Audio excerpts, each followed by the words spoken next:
स्वागत है दोस्तों आप सभी का फैक्टफुलनेस में। जैसा कि हम सभी ने देखा कि 26 जनवरी को जिस तरह से प्रदर्शनकारियों ने हिंसक घटनाएं की और उससे संपूर्ण देश की भावनाएं आहत हुई और लगभग सभी ने इसकी निंदा की।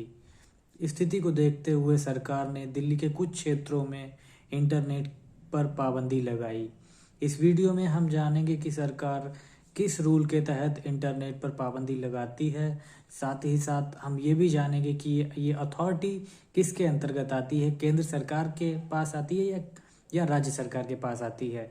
साथ ही साथ हम ये भी जानेंगे कि एक नागरिक के तौर पर हमारे क्या अधिकार हैं और कौन सा ऐसा देश है जिसमें सबसे ज़्यादा इंटरनेट शटडाउन होते हैं।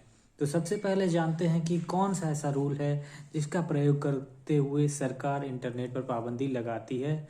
तो भारतीय टेलीग्राफी एक्ट 1885 के अंतर्गत केंद्र सरकार जो है वो इंटरनेट पर पाबंदी लगाती है। टेलीग्राफी एक्ट 1885 अंग्रेजी सरकार द्वारा बनाया गया नियम था, जिसके तहत अंग्रेजी हुकूमत भारत के जितने भी क्रांतिकारी थे उनकी गतिविधियों का पता लगाती थी और एक तरह से उन पर जासूसी करती थी। अब हम जानते हैं कि एक नागरिक के तौर पर हमारे क्या अधिकार हैं।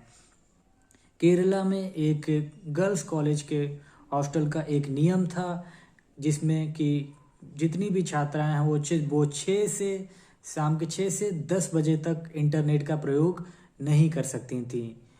इस नियम का विरोध करते हुए एक छात्रा फाहिमा शिरीन ने जो हॉस्टल अथॉरिटी है उनके खिलाफ प्रोटेस्ट शुरू किया और उसकी ये मांग थी कि ये जो नियम है इसके तहत हमारी जो शिक्षा है वो प्रभावित होती है। जैसा कि हम सभी जानते हैं आजकल जितनी भी जो हायर एजुकेशन हो गई है वो ज़्यादातर टेक्नोलॉजी पर डिपेंड है और फहीमा जो बीए की छात्रा थी उन्होंने भी यही कारण अपना बताया। अथॉरिटी ने उनकी ये मांगे रिजेक्ट की और यहाँ तक कि फाहिमा को स्कूल से बाहर कर दिया। फाहिमा यहीं नहीं रुकी और उन्होंने मद्रास हाईकोर्ट का दरवाज़ा खटखटाया। मद्रास हाईकोर्ट ने अपने judgement Fahima Shirin versus State of Kerala में बताया कि इंटरनेट का जो हमारा अधिकार है वह हमारा मौलिक अधिकार है, जो संविधान के अनुच्छेद 21 के तहत राइट टू प्राइवेसी है उसके अंतर्गत, और साथ ही साथ जो हमारा अनुच्छेद 19 है जो कि अभिव्यक्ति की स्वतंत्रता की बात करता है उसके अंतर्गत भी हमारा जो इंटरनेट का अधिकार है वह हमारा मौलिक अधिकार है। अब बात करते हैं कौन सा ऐसा देश है जिसमें सबसे ज़्यादा इंटरनेट शटडाउन होते हैं। तो ये जानकर हमें हैरानी होगी, जो भारत जो कि सबसे बड़ा लोकतंत्र है वही ऐसा देश है जिसमें सबसे ज़्यादा इंटरनेट शटडाउन्स होते हैं या इंटरनेट पर बैन लगाया जाता है।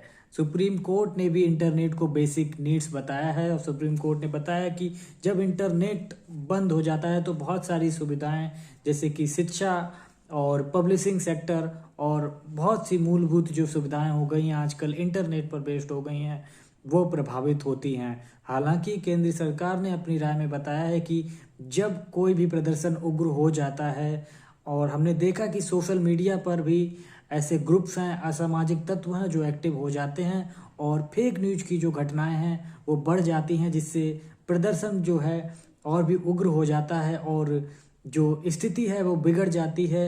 और स्थिति को काबू में पाने के लिए सरकार को इंटरनेट बैन करना पड़ता है। तो इस वीडियो में हमने जाना कि सरकार किस नियम के तहत इंटरनेट पर पाबंदी लगाती है और एक नागरिक के तौर पर आपके क्या अधिकार हैं। हमारा जो इंटरनेट का अधिकार है वह हमारा मौलिक अधिकार है और हमें पता लगा कि भारत ही ऐसा देश है जिसमें सबसे ज़्यादा इंटरनेट शटडाउन्स होते हैं। वीडियो देखने के लिए धन्यवाद।